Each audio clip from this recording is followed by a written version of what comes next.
একটু পরেই ভারতের পশ্চিমবঙ্গে শুরু হবে বিধানসভা নির্বাচনের প্রথম দফা ভোট। স্থানীয় সময়ে সকাল 7টায় শুরু হবে ভোট গ্রহণ, চলবে সন্ধ্যা 6টা পর্যন্ত। এ দফায় রাজ্যের উত্তর এবং দক্ষিণবঙ্গের 16 জেলার 152টি আসনে হচ্ছে ভোটাভুটি।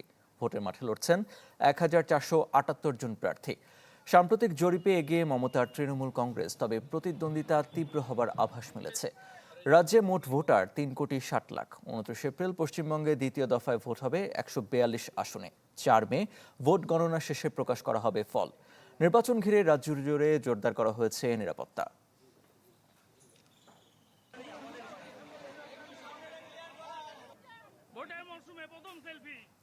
দর্শক, এ ব্যাপারে আরো জানাতে পশ্চিমবঙ্গ থেকে সরাসরি যুক্ত হচ্ছেন সহকর্মী শুভজিৎ পুত্তুণ্ড। আমরা চলে যাচ্ছি তার কাছে। শুভজিৎ, আজ প্রথম দফার ভোট গ্রহণ কেমন হতে পারে? ভোটের সমীকরণ জানাবেন।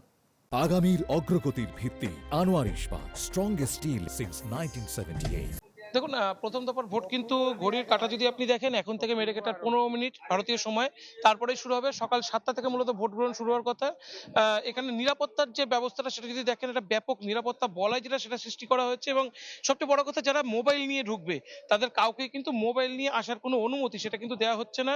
মোবাইল ব্যাংক একটা সৃষ্টি করা হয়েছে, অর্থাৎ যারা আসবে ভোটার, এখানে এক প্রকার তারা জানে যে মোবাইল নিয়ে ভোট কেন্দ্রে আসা যায় না, ফলে তারা মোবাইল নিয়ে আসছে না। কিন্তু যারা ভুলক্রমে নিয়ে আসবে তারা মোবাইল রাখতে পারছে। পাশাপাশি ভোটাররা কিন্তু এখানে অনেক বেশি সচেতন হয়ে গিয়েছে নিরাপত্তা বলয়ের প্রসঙ্গে। কারণ একটা বিষয়, যে পশ্চিমবঙ্গে ভোট মানে যে রাজনৈতিক হিংসা, যে ঝামেলা, রক্তারক্তির যে ঘটনা, সেটার থেকে কিন্তু এই মুহূর্তে নির্বাচন কমিশন গোটা পরিস্থিতি থেকে সরে আসতে ব্যাপক পরিমাণে একটা নিরাপত্তা বলয় সৃষ্টি করেছে। প্রায় 2.5 লক্ষ নিরাপত্তা কর্মী এই 16 জেলার যে 152 কেন্দ্রে ভোট চলছে সেখানে মোতায়েন করেছে। এর পাশাপাশি 40,000 রাজ্য পুলিশ তা সেখানেও মোতায়েন করেছে। সবচেয়ে বড় কথা, রাজ্য পুলিশকে এই ভোট কেন্দ্রের 100 মিটারের মধ্যে আসার কোনো নির্দেশ কিন্তু নেই। যেরকম ভাবে একজন রাজ্য পুলিশ আসতে পারছে না, শুধুমাত্র সশস্ত্র কেন্দ্রীয় যে নিরাপত্তা রক্ষী তাদের আওতায় কিন্তু বুথগুলো মূলত ঘিরে রাখা হয়েছে। এবং এর পাশে যদি আপনি দেখেন, একেবারে আকাশে হেলিকপ্টার, ড্রোন যেরকম উঠছে, সমস্ত বুথগুলো 100% ভোটে ওয়েবকাস্টিং বাধ্যতামূলক করেছে।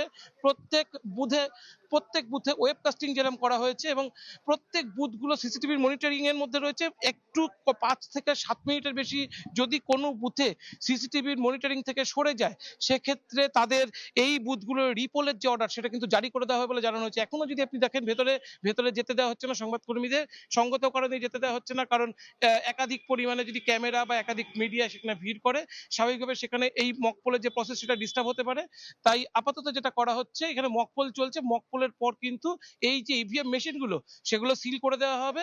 এবং এই মকপোলের পরে যে ইভিএম সিল করে দেওয়ার পরেই কিন্তু মূলত যারা জেনারেল ভোটার তারা এখানে আসতে পারবে এবং তারা সেখানে ভোটদানের যে কার্যক্রম সেটা তারা করতে পারবে।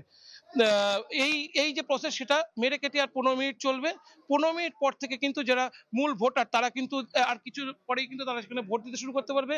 এই বুথে এজেন্ট নিয়ে একটা সমস্যা তৈরি হয়েছিল, যে সব পার্টির এজেন্ট তারা বসতে পারছে কিনা, কিন্তু সেই প্রবলেম কিন্তু এখনো মিটে গেছে। তবে যেটা খবর আসছে, সব মিলিয়ে যে 152টি কেন্দ্র, তার মধ্যে এখনো পর্যন্ত 20টি কেন্দ্রে নির্বাচন কমিশন বলছে তাদের ইভিএম এর যে সমস্যা সেটা সামনে এসেছে।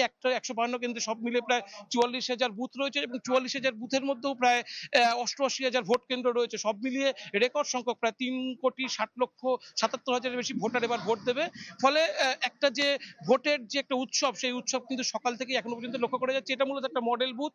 এই বুথে মহিলা কর্মীদের দ্বারাই ভোট পরিচালিত হবে, এবং সেক্ষেত্রে ভিভিপ্যাট এবং ইভিএম ব্যালট মেশিন নিয়ে প্রায় 1 থেকে 1.5 মিনিটের কাছাকাছি প্রত্যেককে ভোট দেওয়ার যে সুযোগ সেটা কিন্তু তাদের জন্য একটা দেওয়া হচ্ছে। এবং 1000 করে প্রত্যেক বুথে ভোটার রয়েছে। সব মিলিয়ে ভোটিং প্রসেস সেটা কিন্তু চলবে আজ সন্ধ্যে 6টা পর্যন্ত।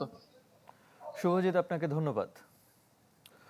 দর্শক, পশ্চিমবঙ্গ থেকে সরাসরি যুক্ত হয়েছিলেন সহকর্মী শুভজিৎ পুত্তুণ্ড, জানাচ্ছিলেন বিধানসভা নির্বাচনের খবরাখবর।